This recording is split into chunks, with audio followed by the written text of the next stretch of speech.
నేను ఉద్యోగం చేసేటప్పుడు చాలా కష్టపడ్డానమాట. కాంట్రాక్ట్గా ఉద్యోగం చేస్తున్నప్పుడు ఇక్కడి నుంచి వెళ్ళేదాన్ని.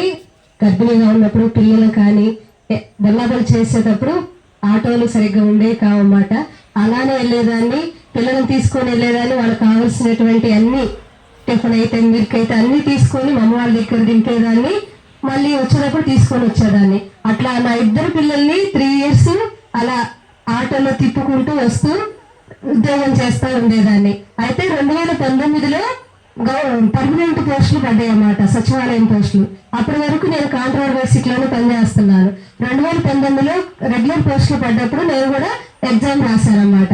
రాసిన తర్వాత ఫస్ట్ బ్యాచ్ సెకండ్ బ్యాచ్లో నాకు పోస్ట్ రాలేదు. రాకపోతే నాతో పాటు చేస్తున్నాను అందరికీ కాల్స్ వచ్చినాయి, కాల్ లెటర్స్ వచ్చినాయి, వెళ్తున్నారు, ఇంటర్వ్యూస్కి వెళ్తున్నారు.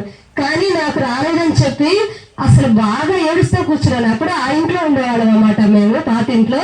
బాగా ఏడుస్తూ కూర్చుంటా ఉండేదాన్ని. మమ్మీ, నా ఇద్దరు పిల్లలు అప్పుడు బ్లెస్సీకి 5 years, జోయల్కి 3 years 4 years ఉన్నాయి. ఇద్దరు పిల్లలు, మమ్మీ నువ్వు సరిగ్గా రాయలేదు, అయినా సరే నీ కోసం మేము ప్రార్థన చేస్తామని ఇద్దరు మోకాళ్ళ మీద నిలబడి డైలీ నా కోసం ప్రార్థన చేసేవాళ్ళు. మమ్మీ ఖచ్చితంగా నీకు జాబ్ వస్తుంది, మమ్మీ ఖచ్చితంగా వస్తుంది చూడని చెప్పి ఇద్దరు ప్రార్థన చేశారు. వాళ్ళు ప్రేయర్ చేసిన 2వ రోజు 3వ రోజు నాకు కాల్ లెటర్ వచ్చింది.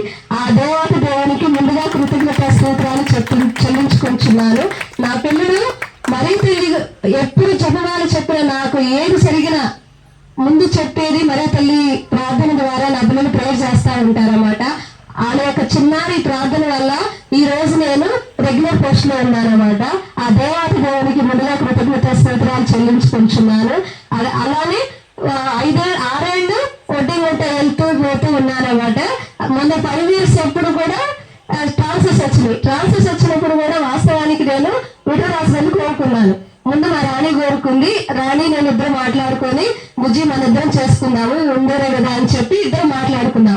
కానీ మా రాణి విషయంలో కూడా మాకు ఈ ప్లేస్ రాలేదు. కానీ దేవుడి చిత్తం కాదేమో, బుజ్జి నీకు వచ్చింది అని చెప్పి నాకు చెప్పింది రాణి. కానీ నేను తర్వాత ఇంకా నాకు జూన్ ద్వారా మాకు కౌన్సిలింగ్ జరిగింది. కౌన్సిలింగ్ జరిగినప్పుడు నా పేరు వచ్చినప్పుడు నాకంటే ముందు నా అమ్మాయికి డివోర్స్లు కోరుకుంది. ఇంకా నేను నాకు ఇంకా వెయిట్ చేశాను. ఇంకా అక్కడే కూర్చొని ఏది రాణి నాకు ఈ ప్లేస్ రాలేదని చెప్పి నేను వెయిట్ చే మా రాణి ఎక్కడ తీసుకోమంటామని చెప్తే మా రాణి అన్ని ప్లేసులు చెప్పింది, టౌన్లోని అన్ని ప్లేసులు చెప్పింది. కానీ నాకు ఆ ప్లేస్ తీసుకోవడం నా మనసాక్షి ఒప్పుకోవట్లేదు. అమ్మా దేవుడా ఏంటి నాకు ఈ పరిస్థితి అని చెప్పి నా పేరు వచ్చే టయానికి నా పక్కన వాళ్ళందరూ అక్క టౌన్ లో ఆ ప్లేస్ ఉంది తీసుకోక, ఈ ప్లేస్ ఉంది తీసుకో అని చెప్తున్నారు. కానీ నాకు ఏడుస్తూ నేను డివిడి గారు అడిగినప్పుడు నేనేం చెప్పలేకపోయా. ఇక నా మనసులో ఎమ్మటే తిమ్మవాళ్ళని తీసుకో అని చెప్పేసరికి తిమ్మవాళ్ళని చెప్పా. తిమ్మవాళ్ళని అని చెప్పి రాసిన తర్వాత కూడా మళ్ళీ ఏంటా నేను సడన్ గా తిమ్మవాళ్ళని తీసుకున్నాను ఏంటా అని చెప్పి మళ్ళీ కాసేపు ఏడుస్తూ డైరెక్ట్ గా నా కౌన్సిలింగ్ చేసిన సార్ వాళ్ళకి ఫోన్ చేశాను. మళ్ళీ సార్ నాకు తిమ్మపాలెం వద్దు సార్, టౌన్ లో పలానా ప్లేస్ కావాలి సార్ అంటే ఆయన ఇష్టం వచ్చినట్టు చెప్పడమేనా ఏంటి, ఆ ప్లేస్ నీ ఫిక్స్ అని చెప్పేశారు. కానీ దేవుడు నాకు బొల్లాపల్లి 17 ఏళ్ళు చేసేటప్పుడు చాలా కష్టపడ్డాను. తిమ్మపాలెం వచ్చిన తర్వాత అప్పటి వరకు రోడ్ అంటే సరిగ్గా లేదంట. అంతా బస్సు అంతా సౌకర్యం అంతా శివపురం నుంచి వెళ్ళేదంట. కానీ దేవుడు అద్భుత రీతిగా నా ఎడల ఆ రోడ్ వేశారు. కుప్పగూడ నుంచి బస్సు వెళ్ళేది. డైలీ నేను బస్తో అక్కడి నుంచి వెళ్ళేదాన్ని. దేవుని కృతజ్ఞత స్తోత్రాలు చెల్లించుకుంటున్నాను. నేను వడ్డీ కూడా చేసేటప్పుడు పాపం నా మాస్టారు నా కోసం చాలా కష్టపడేవాళ్ళు. పాపం రవి ఫాదర్ అయితే తన కోసం ఒక ఫస్ట్ పీరియడ్ వేసేవాడు కాదనమాట.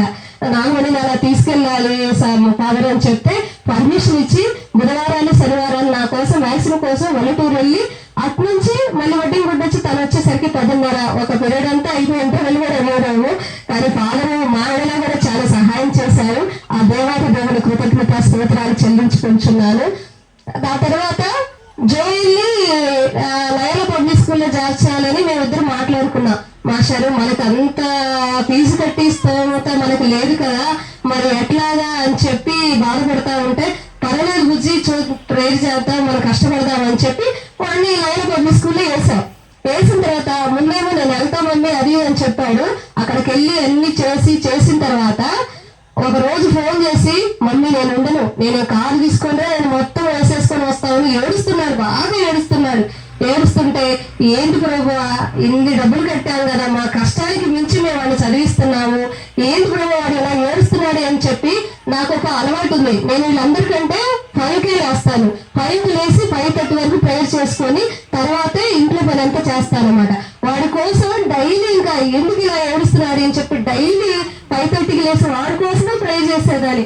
జపమాలు కూడా చెప్పుకుంటాను అనమాట. నేను వాడి కోసమే జపమాలు ఫస్ట్ గుర్తు ఖచ్చితంగా జోయిల్ కోసమే చెప్పేదాన్ని. కానీ మొన్న దసరా హాలిడేస్కి వచ్చినప్పుడు నాకు చెప్పలేదు. నాకేం చెప్పాడంటే, మమ్మీ వచ్చే సంవత్సరం నేను ఇక్కడే ఉండాలా అంటే, అరే నెక్స్ట్ ఇయర్ కదా చూద్దాంలే అని చెప్పా. కానీ హాలిడేస్కి మా అమ్మ వాళ్ళ దగ్గరికి వెళ్తే అక్కడ జ్యోతి మమ్మీ చెప్పాడంటే, జ్యోతి మమ్మీ నాకు అక్కడ నచ్చింది, నేను 10th దాకా అక్కడే ఉంటానని చెప్పాడు. దేవుడు ఆడేళ్ళలో కూడా అద్భుత కార్యం చేసి వాళ్ళు అక్కడ ఉండటానికి సహాయం చేసినటువంటి దేవాతి దేవునికి కృతజ్ఞత స్తోత్రాలు చెల్లించుకుంటున్నాను. ఈ రోజు నేను ఇలా నిలబడ్డానంటే దేవుని యొక్క కృప మా మీద నిండుగా ఉంది. అదేవిధంగా నా పిల్లలు కూడా మా అమ్మ నాన్న చాలా చక్కగా చూసుకున్నారు. మా పిల్లలు ఇంత పెద్దవాళ్ళు అయ్యారంటే కూడా మా తల్లిదండ్రులు ఎంతో సహాయం చేశారు. నా తోడబుట్టిన వాళ్ళు, మా అత్తమ్మ కానీ మా రాణి కానీ అందరూ నా ఎడలో ఎంతో, నేను కొంచెం ఆరోగ్యంగా బాగుండదని చెప్పి నాకు అందరూ సహాయం చేస్తూ ఉంటారు. ఇప్పుడు దాకా మా మాస్టారు ఎక్కడికి వెళ్ళినా మా మాస్టారే, మా ఇంట్లో ఏ ప్రైజ్ జరిగినా మా మాస్టారే కృతజ్ఞత చెప్పేవాళ్ళు. కానీ మాస్టారు నేను చెప్తాను, నా జీవితంలో నాకు చాలా మేలు చేశాడు దేవుడు, అతను సాక్షిగా నేను చెప్తాను మాస్టారు అని చెప్పాను. సరే చెప్పమన్నాడు. మరొకసారి ఆ దేవత దేవునికి మా కుటుంబంలో చేసిన అద్భుత కార్యాలకి కృతజ్ఞత స్తోత్రాలు చెల్లించుకోవచ్చు. ఈ చిన్న సాక్ష్యాన్ని దేవుడు దీవించిన దాకా.